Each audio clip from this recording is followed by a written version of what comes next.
Single phase transformer के समांतर प्रचालन के लिए कौन सी शर्त आवश्यक है? पैरेलल ऑपरेशन के लिए बराबर ध्रुवता सेम पोलैरिटी आवश्यक है। सिंगल फेज ट्रांसफार्मर के समांतर प्रचालन के लिए बराबर ध्रुवता का होना आवश्यक है। दो ट्रांसफार्मर जब समांतर में प्रचलित होते हैं, पैरेलल ऑपरेशन हो तो वे आपस में भार किस आधार पर लेते हैं? केवीए संनिर्धारण पर। केवीए पर लेंगे भाई, वो तो पहले ही हम लोग पढ़ चुके हैं।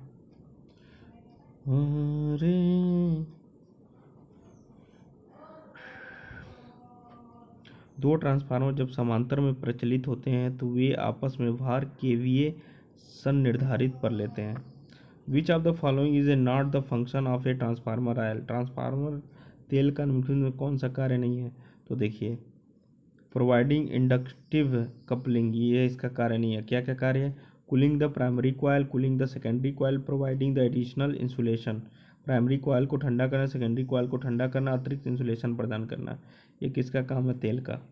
ट्रांसफार्मर तेल का मुख्य कार्य ट्रांसफार्मर वाइंडिंग का शीतलन करना, साथ ही साथ वाइंडिंग को अतिरिक्त इंसुलेशन प्रदान करना। ट्रांसफार्मर ऑयल को खनिज तेल, मिनरल ऑयल, इंसुलेटिंग ऑयल या ट्रांसफार्मर ऑयल आदि नामों से जाना जाता है। प्रेरक युग्मन के लिए ट्रांसफार्मर में कोर का प्रयोग किया जाता है। ट्रांसफार्मर में कॉपर हानियाँ निम्नलिखित में होती हैं वाइंडिंग में। ट्रांसफार्मर की कॉपर हानियाँ निम्नलिखित में होती हैं, याद रखिएगा, वाइंडिंग में। ट्रांसफार्मर की कॉपर हानियाँ वाइंडिंग में होती हैं, तो ट्रांसफार्मर में लौ हानियाँ क्रोड में होती है। देखिए, क्रोड में लौ हानियाँ होंगी और वाइंडिंग में कौन सी हानियाँ होंगी? कॉपर लॉस होगा। दो लौ हानियों के अंतर्गत भंवर धारा हानियाँ तथा हिस्टेरेसिस हानियाँ आती हैं। ट्रांसफार्मर में प्राइमरी और सेकेंडरी के बीच इंसुलेशन प्रतिरोध होता है, इनफाइनाइट होता है, अनंत होता है। याद रखिए, 2 बार क्वेश्चन आ चुका है। ट्रांसफार्मर प्राइमरी और सेकेंडरी के बीच प्रतिरोध अनंत होता है। समांतर प्रचालन के लिए संभवतः 3 से 3 फेज ट्रांसफार्मर संबंध है, delta star to delta star. समांतर प्रचालन के लिए संभवतः 3 से 3 फेज ट्रांसफार्मर डेल्टा स्टार से डेल्टा स्टार संबंध होता है।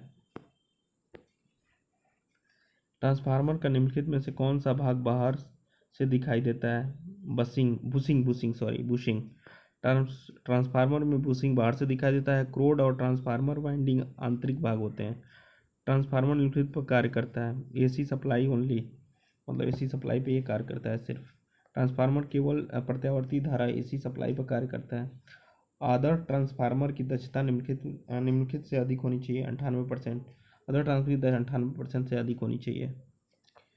ट्रांसफार्मर के अच्छे शीतलन द्रव के लिए निम्नलिखित में से कौन सा गुण आवश्यक नहीं है? Should absorb moisture easily when expose the air, हवा में रखने पर सफलतापूर्वक आर्द्रता और शोषण, ये गुण नहीं होने चाहिए। कौन कौन होने चाहिए? Should have the excellent insulation resistance, should have better heat conductivity, should have low viscosity, ये सारे होने चाहिए, नहीं होने चाहिए। देखिए, ट्रांसफार्मर में अच्छे शीतलन द्रव के लिए हवा में रखने पर सरलतापूर्वक आर्द्रता और शोषण का गुण होना आवश्यक नहीं है। ट्रांसफार्मर तेल का न्यूनतम कौंध बिंदु 140 डिग्री तथा विशिष्ट गुरुत्व 0.85 से 1.88 होता है। अधिकतम बहाव बिंदु 90 डिग्री तथा 27 डिग्री पर। अधिकतम अम्लीयता 0.5 mg KOH पर ग्राम और कीच मान 1.2% से अधिक नहीं होना चाहिए। ट्रांसफार्मर ऑयल में पानी की अधिकतम मात्रा 50 ppm होनी चाहिए। ट्रांसफार्मर के समांतर प्रचालन के लिए निम्नलिखित में से कौन सी शर्त अनिवार्य नहीं है? Turn in the primary winding must be same, primary winding में वर्थ समान होने चाहिए। ट्रांसफार्मर के समांतर प्रचालन के लिए समान ध्रुवता, समान वोल्टेज अनुपात, समान प्रतिशत प्रतिबाधा होनी चाहिए तथा प्राइमरी वाइंडिंग में वर्थ समान होना कोई आवश्यक नहीं है। ट्रांसफार्मर का क्रोड बनाने के लिए सबसे उपयुक्त सामग्री cold rolled grain oriented steel, अतप्त वेल्लित कण विन्यस्त इस्पात। ट्रांसफार्मर क्रोड बनाने के लिए सबसे उपयुक्त सामग्री अतप्त वेल्लित कण विन्यस्त इस्पात CRGO cold rolled grain oriented steel का यूज किया जाता है। ट्रांसफार्मर रेटिंग को आप आमतौर पर निम्नलिखित में व्यक्त किया जाता है वोल्ट एम्पियर में। वोल्ट एम्पियर में ट्रांसफार्मर रेटिंग को आमतौर पर वोल्ट एम्पियर में व्यक्त किया जाता है। 4-5 बार आ चुका। ट्रांसफार्मर में हिस्टैरिसीस हानियाँ निम्नलिखित द्वारा कम की जा सकती हैं। Controlling the silicon content of the steel lamination, steel लैमिनेशनों की सिलिकॉन अंश नियंत्रित करके। ट्रांसफार्मर में हिस्टैरिसीस हानियाँ स्टील लैमिनेशन सिलिकॉन अंश नियंत्रित करके कम की जा सकती हैं। किस ऑटोमोबाइल का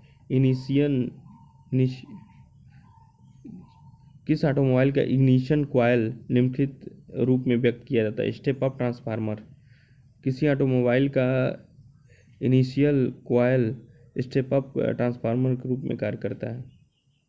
धारा ट्रांसफार्मर की प्राइमरी में फेरों की संख्या आमतौर पर होती है 1 से 5। धारा ट्रांसफार्मर प्राइमरी फेरों की संख्या आमतौर पर 1 से 5 होती है। बकहोल्ज रिले का प्रयोग निम्नलिखित में से किया जाता है। ट्रांसफार्मर प्रोटेक्शन के लिए, ट्रांसफार्मर के बचाव के लिए। बकहोल्ज रिले का प्रयोग ट्रांसफार्मर के बचाव के लिए किया जाता है। यह ट्रांसफार्मर में होने वाले आंतरिक दोषों से सुरक्षा प्रदान करता है। निम्नलिखित को ध्यानपूर्वक पढ़ें। फेजों की संख्या के आधार पर ट्रांसफार्मर को निम्नलिखित में वर्गीकृत किया गया है। सिंगल फेज, 3 फेज, बस 2। AC और C। फेजों की संख्या के आधार पर ट्रांसफार्मर को सिंगल फेज ट्रांसफार्मर और 3 फेज ट्रांसफार्मर में वर्गीकृत किया गया। कोर टाइप ट्रांसफार्मर की तुलना में सेल टाइप ट्रांसफार्मर में लीकेज फ्लक्स कम होता है। देखिए, कोर टाइप ट्रांसफार्मर की तुलना में सेल टाइप ट्रांसफार्मर में लीकेज फ्लक्स कम होते हैं। सेल प्रकार के ट्रांसफार्मर 2 समांतर चुंबकीय मार्ग स्थापित होते हैं। इस प्रकार के ट्रांसफार्मर सिंगल फेज सप्लाई में वोल्टेज स्टेप अप तथा स्टेप डाउन करने के लिए प्रयोग किया जाता है। कोर प्रकार के ट्रांसफार्मर केवल एक चुंबकीय मार्ग स्थापित गए। इस प्रकार के ट्रांसफार्मर उच्च वोल्टेज पर निम्न आउटपुट शक्ति प्रदान करने के लिए प्रयोग किए जाते हैं। दूसरों की तुलना में वेरी टाइप ट्रांसफार्मर समानतः ठंडे एवं उच्च शक्ति क्षमता वाले होते हैं। Very type transformer cold and with high power capacity के होते हैं। दूसरों की तुलना में वेरी टाइप ट्रांसफार्मर समानतः ठंडे व उच्च शक्ति क्षमता वाले होते हैं। ऑयल ब्लास्ट कूलिंग किस क्षमता के ट्रांसफार्मर के लिए प्रयोग की जाती है? 500 किलो वोल्ट एम्पियर क्षमता से अधिक ट्रांसफार्मर के लिए किया जाता है। ऑयल ब्लास्ट कूलिंग के लिए ट्रांसफार्मर तेल का न्यूनतम दीप्ति बिंदु होनी चाहिए। मिनिमम फ्लैश पॉइंट कितना होता है? 140 डिग्री सेंटीग्रेड। ट्रांसफार्मर तेल का न्यूनतम दीप्ति बिंदु फ्लैश पॉइंट 140 डिग्री सेंटीग्रेड होना चाहिए। ट्रांसफार्मर का अपेक्षित घनत्व 0.85 से 1.88 तक और अधिकतम बहाव बिंदु 90 डिग्री और 26 डिग्री पर अधिकतम अम्लीयता 0.5 mg/kOH पर ग्राम होना चाहिए। दिया हुआ चित्र दर्शाता है ऑटो ट्रांसफार्मर। दिया हुआ चित्र क्या दर्शा रहा है? Auto transformer. दिया हुआ चित्र ऑटो ट्रांसफार्मर का है। ऑटो ट्रांसफार्मर केवल एक ही वाइंडिंग प्रयोग की जाती है। ऑटो ट्रांसफार्मर के प्रयोग से कॉपर की बचत होती है। एक ट्रांसफार्मर में सेफ्टी रिले की तरह कार्य करता है। बकहोल्ज रिले। एक ट्रांसफार्मर बकहोल्ज रिले सेफ्टी रिले की तरह कार्य करता है। बकहोल्ज रिले ट्रांसफार्मर के आंतरिक दोष से सुरक्षा प्रदान करता है। एक ट्रांसफार्मर में अगर लोड आधा हो जाता है तो ताम्रहानियाँ गुणक द्वारा परिवर्तन 1/4 परिवर्तन हो जाता है। अर्ध भार पर ताम्रहानियाँ 1/4 पूर्ण भार पर ताम्रहानियाँ।